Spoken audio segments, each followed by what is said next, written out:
जैसा कि मैं बता दूं कि उत्तर प्रदेश की चुनाव सरगर्मी थी और सारे पार्टियों ने अपना प्रत्याशी घोषित कर दिया। और आज हमारे साथ लाइव पे बनी हुई है 339 विधानसभा क्षेत्र रामपुर कारखाना के कांग्रेस के विधायक प्रत्याशी सहला अहरारी जी।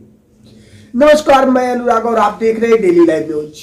आइए मिलते हैं इनसे और जानते हैं इनके चुनावी मुद्दे को कि किस मुद्दे के साथ ये 2022 के चुनाव का आगाज की हुई है और किस उम्मीद के साथ प्रियंका गांधी ने इनको रामपुर कारखाना का बागडोर संभालने का मौका दिया है।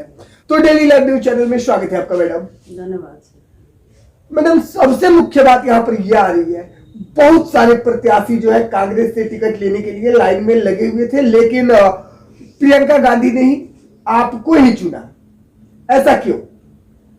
देखिए, ऐसा नहीं है कि प्रियंका गांधी जी ने मुझे ही चुना। ये शीर्ष नेतृत्व का मैं सबसे पहले आभार व्यक्त करती हूँ कि उन्होंने मुझे ये मौका दिया। जब कांग्रेस की लाइन तो हमेशा लगी रहती है टिकटों के, टिकटार्थियों के, लेकिन उन्होंने, मैं 6 साल से, पिछली बार भी काफ़ी मेहनत कर रही थी, लेकिन गठबंधन की वजह से सीट हम लोग की सपा में चली गई। इस बार उन्होंने मेरी मेहनत को देखा। मैं 6 साल से डोर टू डोर कैंपेनिंग कर रही हूँ, लोगों के बीच में रह रही हूँ, तो ये प्राथमिकता रही है उनकी, न कि ये कि मुझे ही टिकट क्यों मिला। जी। तो क्या आपको लगता है कि प्रियंका गांधी की उम्मीदों पे अब खरा उतर पाएंगी और रामपुर कारखाना का बागडोर बेहतर तरीके से संभाल पाएंगी? देखिए, पिछले 6 सालों से जिस तरह से मैं लोगों के बीच में, मैं महिलाओं की सुरक्षा को लेकर करके उनसे बात करती हूँ, मैं बेरोजगारों के रोजगार के लिए बात करती हूँ, मैं किसानों की बात करती हूँ, तो उन्हें कहीं ना कहीं अपनापन मिलता है मुझसे।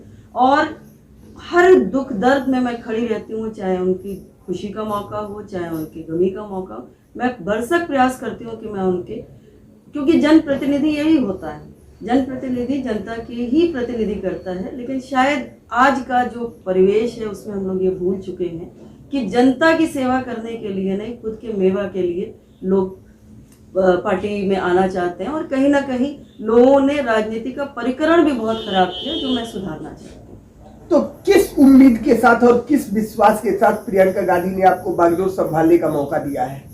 सिर्फ मुझे ही नहीं, मैं समझती हूँ 403 पे जिनको टिकट मिला है या जिनके बचे हैं उनको मिलेगा, उन सब से प्रियंका जी को बहुत उम्मीद है। और हम सबको प्रियंका जी से बहुत उम्मीद है, क्योंकि उनके नेतृत्व में हम लोगों ने जो काम किया, जितनी मेहनत उन्होंने किया, उस मेहनत को देखते हुए और कहीं ना कहीं जनता का जो मूड बता रहा है कि बीजेपी का विकल्प सिर्फ कांग्रेस से दूसरा दल नहीं है, तो मैं अपनी भरसक कोशिश करूंगी कि कहीं ना कहीं उनकी उम्मीदों पे खरा उतरूं। आखिर क्यों बीजेपी का विकल्प सिर्फ और सिर्फ कांग्रेस ही है मैम? देखिए, कांग्रेस ने 70 साल राज किया। कांग्रेस जुमलावादी नहीं है, जैसा कि बीजेपी में पहले ही उन्होंने डिसाइड कर लिया था कि मैं तो, हम लोग तो सिर्फ जुमलावादी हैं। कांग्रेस ने जो भी किया तर्क के आधार पे किया, और इसीलिए 70 साल उसने कहीं ना कहीं शासन किया। आज 6 सालों में बीजेपी का ये हाल हो गया है कि क्या करें और क्या ना करें, इतना ज़्यादा असमंजस की स्थिति में आ गए हैं ये लोग कि ना वो लोगों को सेटिस्फाई कर पा रहे हैं कहीं भी, ना महिलाओं की सुरक्षा को देख लीजिए। आजकल तो नारे लग रहे हैं कि महिलाओं को अगर सुरक्षा देनी है तो बीजेपी के मंत्रियों और बीजेपी के लोगों से आप सुरक्षा दीजिए। किसानों का क्या हशर किया है, अभी आपने लखीमपुर खीरी में देखा है कि मंत्री के बेटे जो हैं वो किसानों पे गाड़ियाँ चला देती हैं। तो लोग जो हैं, जो हमारे अपने जनता है, जनता ने इस बार बिल्कुल मूड बना रखा है कि जनता ही विकल्प है, क्योंकि राष्ट्रीय पार्टी है, राज किया है, मनरेगा जैसी स्कीम दिया है, आईआईटी दिया है, कहीं जितनी भी आप रोजगार को लेके देख लीजिए ना कि कितने रोजगार हमारे पास आए, जितनी सरकारी नौकरी थी, इन्होंने रेल बेच दिया, इन्होंने बीएसएनएल बेच दिया, इन्होंने हवाई अड्डे बेच दिए। तो जब आप जो कुछ कांग्रेस ने बनाया आपने बेच दिया, आपने कभी रोजगार के लिए कोई एक चीज बताइए ना, कोई एक अस्पताल, आपने, इतना कोरोना का समय रहा, आपने एक अस्पताल का निर्माण नहीं कर पाए, ऑक्सीजन तक लोगों को नहीं दे पाए। और मुझे लगता है कि ये सब चीज जनता अपने दिल में बिठा करके रखी हुई है, और इसका जवाब आपको 10 मार्च को जरूर दिखेगा। तो मैडम, किस मुद्दा के साथ आप रामपुर कारखाना में आई हुई है और अपना प्रचार प्रसार कर रही हैं? देखिए, सबसे पहले मैंने कहा किसानों के मुद्दे पे हूँ, दूसरा मैं बेरोजगारों के रोजगार के मुद्दे पे हूँ, महिलाओं की सुरक्षा के मुद्दे पे हूँ, और कहीं ना कहीं पूरा रामपुर कारखाना के विकास के लिए बात करती हूँ उनसे, और मुझे लगता है कि अगर जनता ने मुझे मौका दिया तो उनको दिखेगा कि विकास कैसे होता है। मान लीजिए कि अगर जनता आपको मौका देती है तो किस तरह का विकास आप चाहेंगे रामपुर कारखाना विधानसभा के लिए? देखिए, प्राथमिकता मेरी तो रहेगी कि बेरोजगारों को रोजगार देना। जैसे कि देवरिया चीनी का कटोरा कहा जाता था, तो मैं सबसे पहले चीनी मिल की बात करूंगी और उन्हें चलवा करके उन रोजगार देने का प्रयास करूंगी।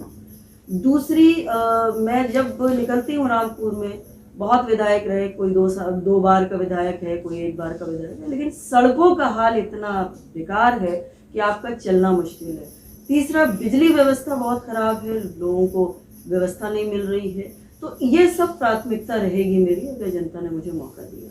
जैसा कि मैंने पहले भी आपको बताया, मैं डोर टू डोर कैंपेनिंग कर रही हूँ। मैं बहुत पैम एंड फैक्ट्स में बिलीव नहीं करती।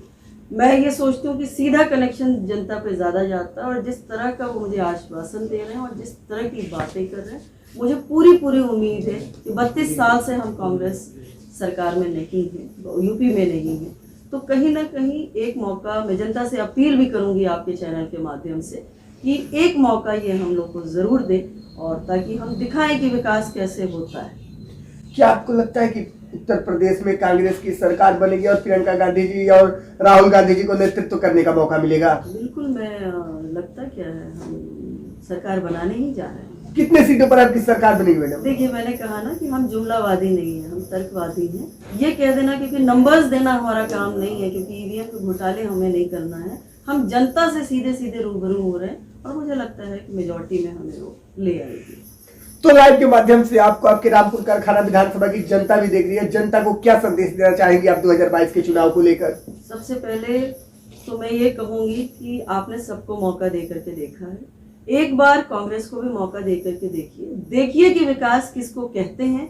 और एक बार अगर आपने मौका दिया तो ये सिर्फ अतिशयोक्ति नहीं होगी, ये कहीं ना कहीं आप आकलन करिएगा। मैं आपके घर की बेटी हूँ, आप आकलन करके बताएंगे कि मैंने रामपुर कारखाना के लिए क्या क्या किया। मैं हर बेरोजगार के लिए काम करूंगी, महिलाओं की सुरक्षा के लिए काम करूंगी, किसानों के लिए काम करूंगी, और रामपुर कारखाना के विकास के लिए काम करूंगी। बिल्कुल। चलिए जी, डेली लाइव न्यूज चैनल के साथ जुड़ने के लिए और अपना कीमती समय देने के लिए बहुत बहुत धन्यवाद मैडम। बहुत धन्यवाद सर, बहुत धन्यवाद।